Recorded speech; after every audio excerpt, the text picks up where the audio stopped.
అందరికీ నమస్కారం. రాష్ట్రంలో వైఎస్ఆర్ కాంగ్రెస్ పార్టీ చేస్తున్న రాజకీయాలు, వాళ్ళు మాట్లాడుతున్న తీరు, వారు రాజకీయాల్లో ప్రోత్సహిస్తున్న విధ్వంసకర విధానాలు చూస్తూ ఉంటే రాజకీయాల్లో ఉన్న వ్యక్తిగా చాలా బాధేస్తుందని చెప్పేసి మనం చేస్తూ ఉన్నాను. నేను కూడా 2.5-3 దశాబ్దాల నుంచి రాజకీయాల్లో ఉన్నాను. నా తండ్రి కూడా ఎమ్మెల్యేగా, ఎంపీగా పనిచేయటం మూలంగా రాజకీయాల్ని చాలా దగ్గరగా 4-5 దశాబ్దాల నుంచి చూస్తూ ఉన్నాను. కానీ ఇటువంటి పరిస్థితి, ఇటువంటి వాతావరణం, ఈ విధంగా వ్యవహరించిన ప్రతిపక్షం ఏనాడు కూడా లేదన్నది ప్రజలందరూ కూడా అర్థం చేసుకున్నారు. పార్టీలలోనే అసమ్మతులుగా ఉన్న నాయకుల్ని చూశాం, బలమైన ప్రతిపక్షాలను చూశాం. వాళ్ళందరూ కూడా అసమ్మతివాదులుగా ఉన్నా కూడా వారి నాయకత్వాల మీదే వారు పోరాటం చేసినా అది ప్రజా సమస్యల మీద చేశారు తప్పితే వ్యక్తిగతంగా కాదు. అదేవిధంగా ప్రతిపక్షంలో ఉన్న రాజకీయ పార్టీలు అన్నీ కూడా చాలా ఘాటుగా ప్రభుత్వాలను విమర్శించినా కూడా ఎక్కడా కూడా వ్యక్తిగత దూషణలు లేకపోతే కించపరిచే విధంగా మాట్లాడతాం, లేకపోతే అప్రజాస్వామికంగా మాట్లాడతాం ఎక్కడా కూడా మనం చూడలా. అధికార పక్షాన్ని కించపరచడం కోసం అరాచక శక్తుల్ని ప్రోత్సహించడం కానివ్వండి, లేదు రాజకీయ బలం పొందటానికి అరాచక శక్తుల్ని ప్రోత్సహించడం కానీ ఎప్పుడు కూడా చూడాల. ఒక హుందాగా, ప్రజాస్వామ్యబద్ధంగా, ప్రజా సమస్యలే ప్రాధాన్యంగా వాళ్ళు పోరాటాలు చేశారు. చాలా ఘాటుగా కూడా విమర్శించేవాళ్ళు, అవసరమైతే ఘాటైన కార్యాచరణ కూడా చేసేవాళ్ళు. కానీ ఈరోజు వైఎస్ఆర్ కాంగ్రెస్ పార్టీ, జగన్మోహన్ రెడ్డి గారు తీరు చూస్తూ ఉంటే చాలా బాధ వేస్తుందని చెప్పేసి మనం చేస్తూ ఉంటాం. గెలుపు ఓటములు సర్వసాధారణం, కానీ ప్రతి వ్యక్తి కూడా గెలిచినా ఓడినా కూడా నైతిక రాజకీయాలు, హుందా రాజకీయాలు చేయాల్సిన బాధ్యత ప్రతి రాజకీయ నాయకుడి మీద కూడా ఉంటుందని చెప్పేసి నేను భావిస్తూ ఉన్నాను. బహుశా వైనాట్ 175 నుంచి 11 స్థానాలకి పడిపోవటం మూలంగా ఆయన ఈ విధంగా అనైతికంగా, అప్రజాస్వామికంగా, విధ్వంసకర పరిస్థితులను ప్రోత్సహించే విధంగా ప్రవర్తిస్తున్నారని చెప్పేసి నేను భావిస్తా ఉన్నాను. ఆయన మాట్లాడే భాష కానివ్వండి, అవన్నీ ఒక ముఖ్యమంత్రిగా చేసిన వ్యక్తి బాధ్యతాయుతంగా మాట్లాడాలి. ఎవరైనా వారి పార్టీలో చిన్న కింద స్థాయి నాయకులు ఎవరైనా మాట్లాడితే వారిని మందలించాలి. ఆ స్థాయి నాయకులు ఆదర్శంగా, సమాజానికి ఆదర్శంగా, తనకంటే కింద స్థాయిలో ఉన్న రాజకీయ నాయకులకి ఒక ఎగ్జాంపుల్గా ఉండాలి తప్పితే ఆ విధంగా అనైతికంగా మాట్లాడటం అనేది చాలా తప్పని చెప్పేసి నేను భావిస్తా ఉన్నాను. ఆయన పర్యటనలు చూసినా, ఆయన ఉపన్యాసాలు చూసినా, ఆయన పత్రికా ప్రకటనలు చూసినా కూడా ఆయనలో ఒక ఫ్రస్ట్రేషన్ కనపడతా ఉంది. ఆయనలో ఏదో ఒక అభద్రతాభావం కనపడతా ఉంది. ఆయనలో ఎందుకో ఒక భయం కనపడుతుందని చెప్పేసి నేను భావిస్తూ ఉన్నాను. ఎందుకంటే ఆయన మాటల్లో నియంత్రణ కోల్పోవటం, వ్యక్తిగత దోషులకి దిగటం పరిపాటి అయిపోయింది. నేను 3 ముఖ్యమంత్రుల దగ్గర ఇంతకు ముందు పనిచేశాను. ప్రస్తుతం చంద్రబాబు నాయుడు గారి దగ్గర మంత్రిమండలిలో మంత్రిగా ఉన్నాను.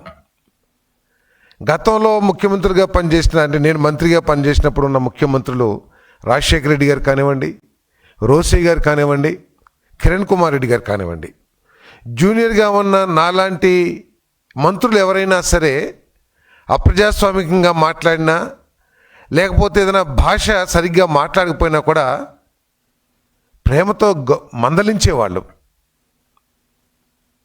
మీరు ప్రజాస్వామ్యబద్ధంగా మాట్లాడాలి, ఆదర్శవంతంగా మీరు మాట్లాడాలి, మీరు మంత్రులుగా శాసనసభ్యులుగా అయిన తర్వాత మీ భాషను మార్చుకోవాలని చెప్పేసి మందలించారే తప్పితే మమ్మల్ని ఎక్కడా కూడా ప్రోత్సహించలేదని చెప్పేసి ఈ సందర్భంగా నేను మనం చేస్తా ఉన్నాను.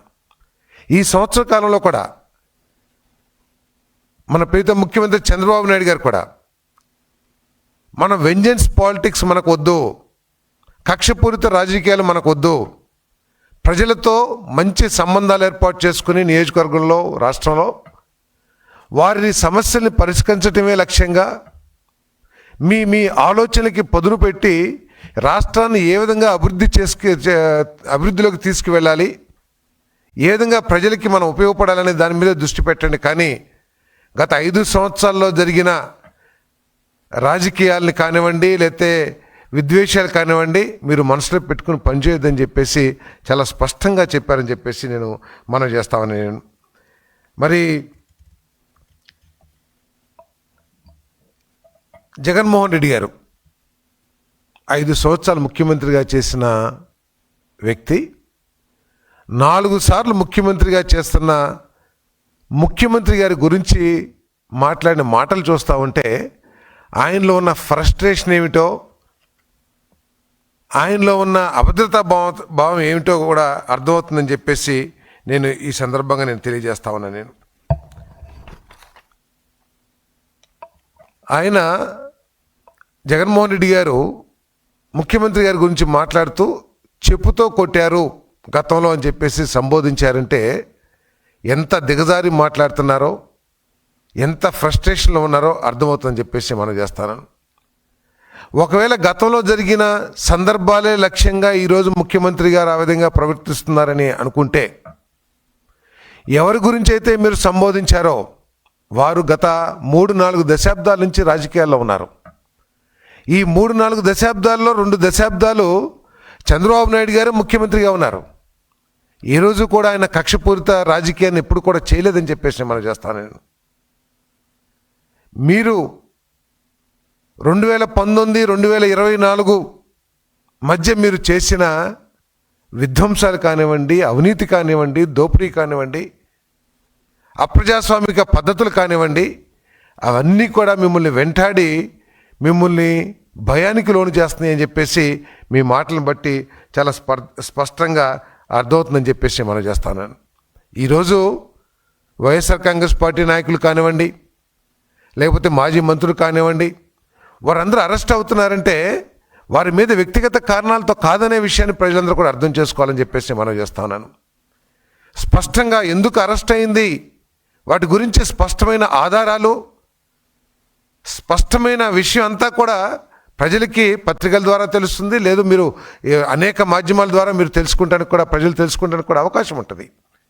కానీ మీరు కేవలం ఏదో మీరు చేసిన తప్పుల నుంచి, మీరు చేసిన దోపిడీల నుంచి, లేదా మీరు చేసిన అరాచకాల నుంచి ప్రజల్ని డైవర్ట్ చేస్తాం కోసం ఈ విధమైన టాక్టిక్స్ వాడుతున్నారేమని చెప్పేసి ప్రజలు కూడా అనుకుంటున్నారని చెప్పేసి మనం చేస్తాను. నేను ఒక ముఖ్యమంత్రిగా చేసిన వ్యక్తి సమాజానికి ఎటువంటి సందేశం అందిస్తున్నారో ఒకసారి ప్రజలందరూ కూడా అర్థం చేసుకోవాలని చెప్పేసి మనం చేస్తామని నేను గంజాయికి బానిసలై సమాజంలో అరాచకాలు సృష్టిస్తూ ఆడపిల్లల్ని హింసిస్తూ అటువంటి వారి మీద పోలీసులు చర్యలు తీసుకుంటే మీరు వెళ్ళి పరామర్శిస్తూ వస్తూ ఉన్నారు.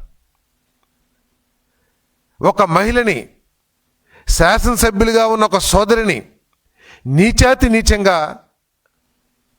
దిగజారి మాట్లాడితే వారిని మందలించాల్సింది పోయి, మీ పార్టీ నాయకుడిగా మందలించాల్సింది పోయి మీరు వారిని పరామర్శిస్తున్నారంటే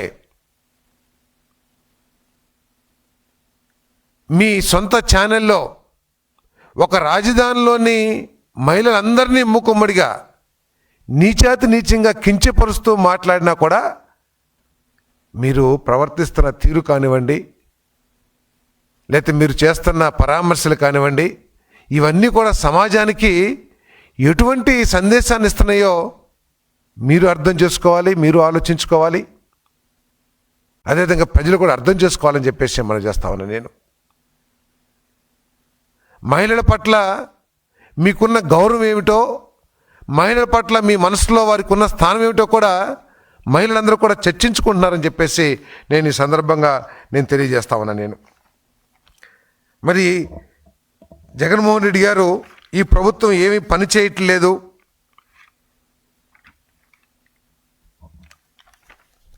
చేయట్లేదు, అసలు నాశనం అయిపోతుంది, అసలు పరిపాలన లేదు, ప్రజలకు అసలు మేలు జరగట్లేదు అని సరే విమర్శిస్తే తప్పలేదు, అది మీ భావన అయి ఉండొచ్చు. ఒక రాజకీయ పక్షంగా మీరు మాట్లాడటానికి మీకు హక్కు ఉంది కాబట్టి మీరు తప్పైనా ఒప్పైనా ప్రజాస్వామ్యబద్ధంగా ప్రజాస్వామ్యానికి ఆమోదయోగ్యమైన భాషలో మీరు మాట్లాడితే తప్పలేదు.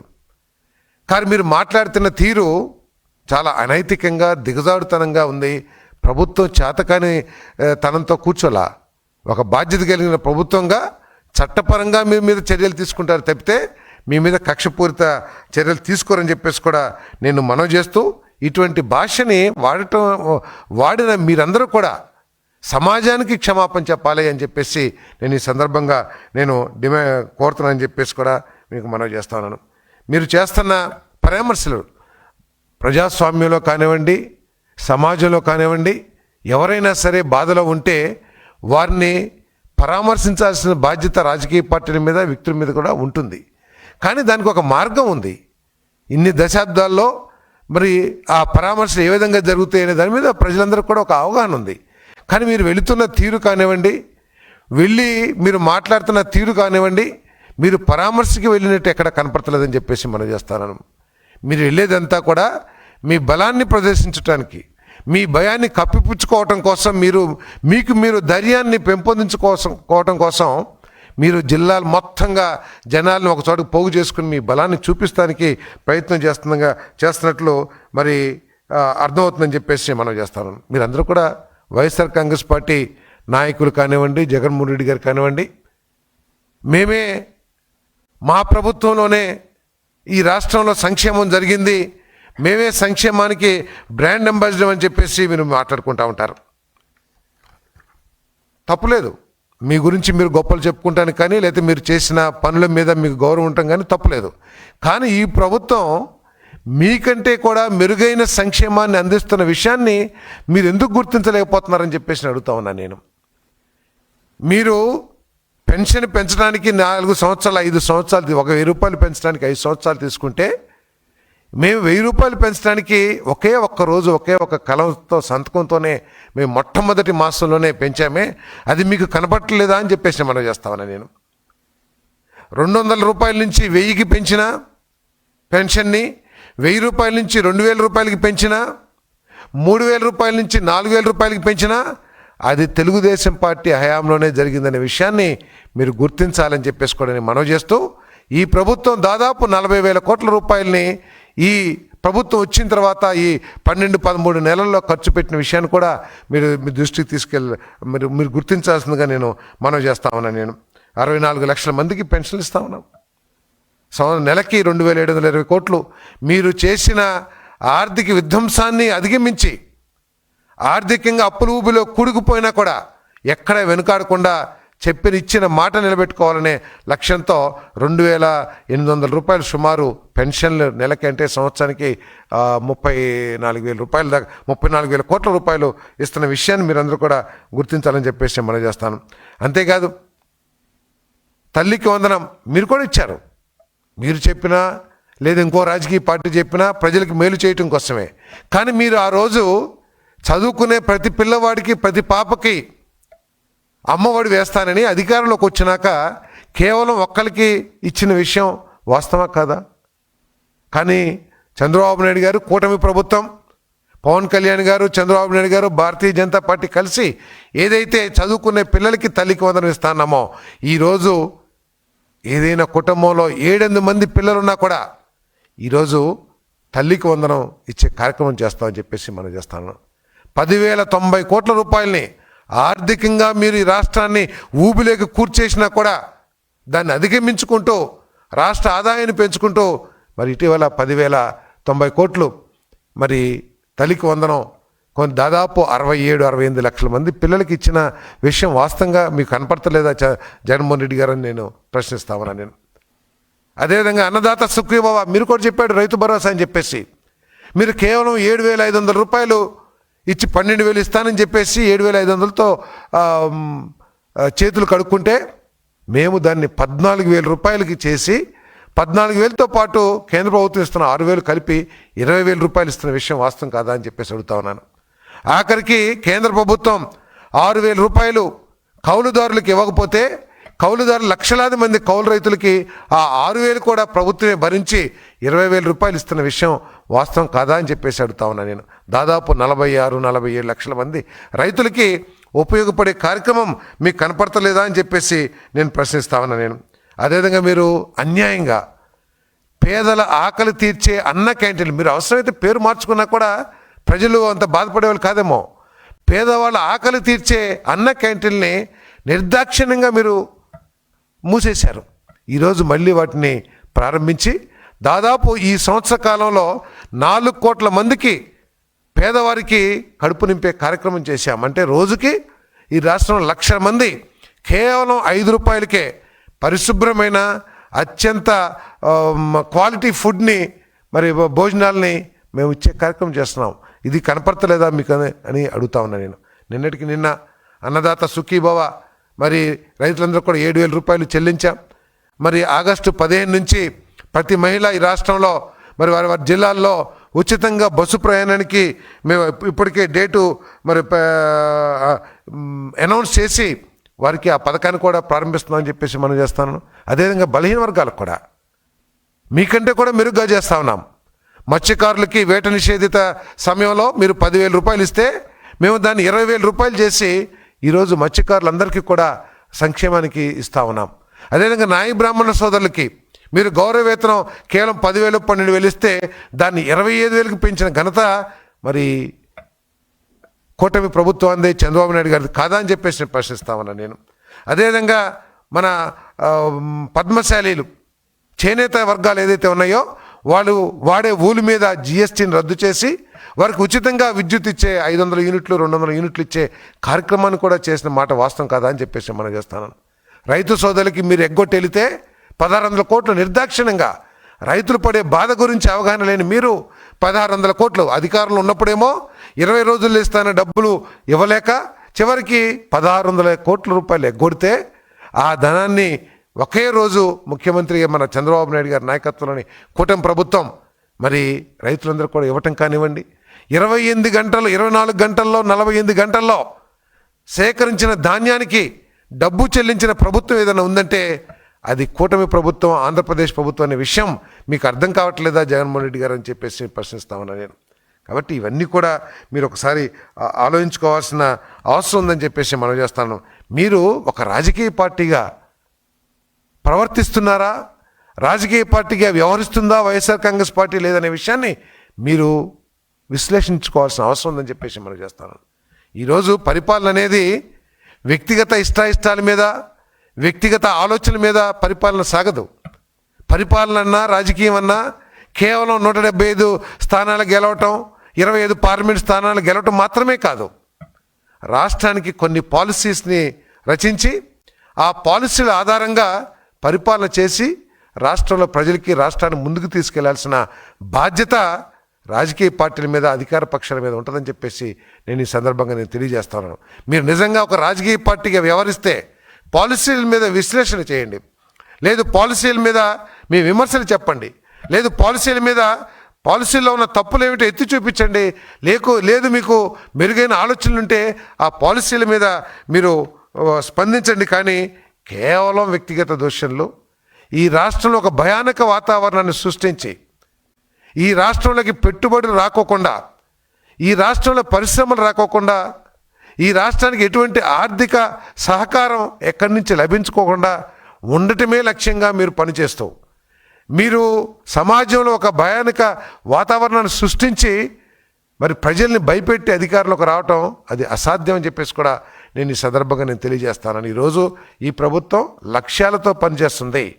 దాదాపు రాష్ట్ర అభివృద్ధి కోసం 10-15 పాలసీస్, ఇండస్ట్రీస్ పాలసీ కానివ్వండి, అగ్రికల్చర్ పాలసీ కానివ్వండి, లేదు ఎలక్ట్రానిక్ పాలసీ కానివ్వండి, లేదు డేటా సెంటర్ పాలసీ కానివ్వండి, ఫుడ్ ప్రాసెసింగ్ పాలసీ కానివ్వండి, ఇవన్నీ కూడా తీసుకొచ్చి ఆ పాలసీల ఆధారంగా ఈరోజు రాష్ట్రం పనిచేస్తున్న విషయాన్ని మీరు అర్థం చేసుకోవాలని చెప్పేసి మనం ప్రజలందరికీ కూడా ఒకటే మనవి. ఈరోజు చంద్రబాబు నాయుడు గారు ఒక విజన్తో పనిచేస్తూ ఉన్నారు.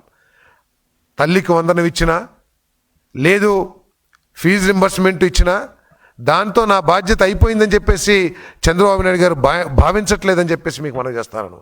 చదివించిన పిల్లలకి చదువు పూర్తయిన తర్వాత ఉద్యోగ అవకాశాలు కల్పించడం కూడా మా బాధ్యత, మా ప్రభుత్వం బాధ్యత అని చెప్పి భావించి 20 లక్షల ఉద్యోగాల కల్పన కోసం కొన్ని లక్షల కోట్ల పెట్టుబడులు తీసుకురావడానికి ప్రయత్నిస్తూ ఇప్పటికీ ఒక్క సంవత్సర కాలంలోనే దాదాపు 5-6-7 లక్షల కోట్ల రూపాయలు పెట్టుబడులు తీసుకొచ్చి పనులు కూడా ప్రారంభించిన ఘనత ఈ ప్రభుత్వం అని చెప్పేసి ఈ సందర్భంగా మనవి చేస్తా ఉన్నాను. నేను కేవలం రైతు భరోసా ఇచ్చేసి చేతులు కడుక్కోవట్లా, అది వేడి నీళ్ళకి చన్నీళ్ళలాగా భావించి వారి సాగు సంతోషంగా చేసుకోవటం కోసం కావలసిన పరికరాలు ఇవ్వటం కానివ్వండి, లేదు వారు పండించిన పంటలకి గిట్టుబాటు ధరలు కలిగించడం అవసరమైతే ప్రభుత్వం నుంచి భరించడం కానివ్వండి, లేదు వారు సాగునీటి కోసం రాబోయే కొన్ని దశాబ్దాల వరకు కూడా ఈ రాష్ట్రంలో రైతులు సంతోషంగా వ్యవసాయం చేసుకోవాలనే లక్ష్యంతో ఉన్న ఇరిగేషన్ ప్రాజెక్టులన్నింటినీ కూడా పూర్తి చేయటం కోసం